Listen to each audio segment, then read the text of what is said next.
come back to you and then you can continue your set of questions. I'm happy to have Bangladesh now. If it'll just be 2 Mr. minutes. Senator Shoebridge needs to leave. It'll just be 2 minutes. Thanks. 2 Minister. minutes? Okay. Yeah. Minister, there's been talk that this is the global year of elections, and in fact the first election for the year was the election in Bangladesh on the 7th of January. Human Rights Watch reports in relation to that election enforced disappearances in the lead up to the elections, enforced disappearances, extrajudicial killings, substantial impunity towards the government. The major opposition party boycotted the election. There are many people within the diaspora here who say the government does not have a democratic mandate. It's not a legitimate form of government. What has Australia's response been to the election and to the forming of this government, given what we know about the irregularities, would be a polite term for that election? Senator Gary Cowan, South and Central Asia Division.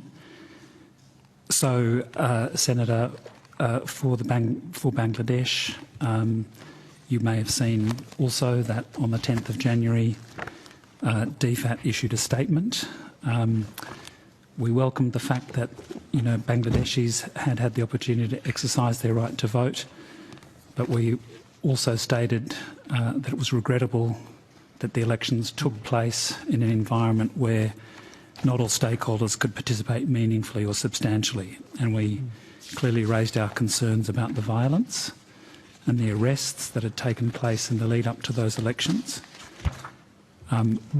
We urged the Bangladeshi government to strengthen democratic institutions, and we also highlighted the consistent engagement we'd had with Bangladesh on the importance of free and fair elections. And again, before the elections were held, we had done a wide range of advocacy to highlight the importance as we sought for free, fair and peaceful elections. So we did that in Bangladesh, we did that here in Canberra, and we did that also at the UN. Yeah, Ms. Cowan, numerous people in the diaspora have been concerned about how the statement welcomed the capacity of the people of Bangladesh to exercise their democratic rights, because, overwhelmingly the message I've received from the diaspora is they don't feel like that was what happened.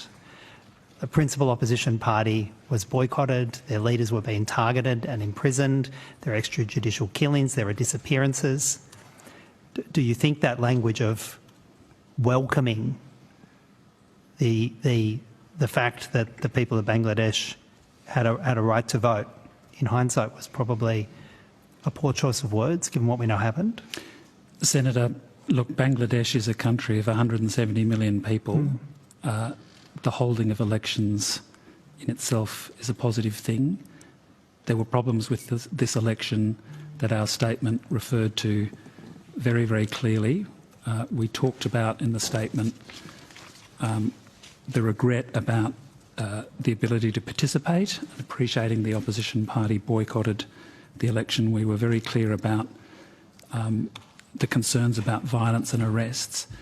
And at the same time, as I say, in the lead up to the elections, we had some 16 times or so since we last spoke about this, Senator, made representations throughout the Bangladeshi system, including to the Prime Minister and a series of ministers. We'd also been clear in statements from our mission in Bangladesh about what we needed to see in the election. We've made representations here. So I think we've been clear about our hopes and expectations, and also about where this fell short. But we also need to, recognise steps where they have been taken. Minister, my final question is this. Given multiple representations and multiple statements seeking a free and fair election, for which I commend the High Commission and its team in Bangladesh, given that didn't work and what we saw in the election, are Magnitsky sanctions on the table for the senior leadership in Bangladesh who permitted these circumstances to unfold and who effectively directed a deeply unfair, violence-ridden process? Are they on the table now, Minister? Senator, I think you've heard in earlier evidence in other situations that we don't telegraph sanctions before they're taken. This has been years and years and years of political violence. The United States took action more than 2 years ago against the same senior leadership who have made this election unfair. What will it take?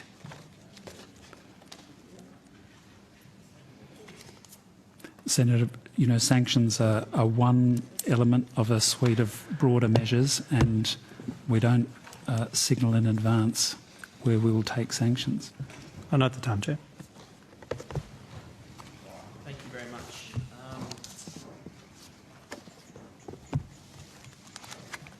Senator Byrne.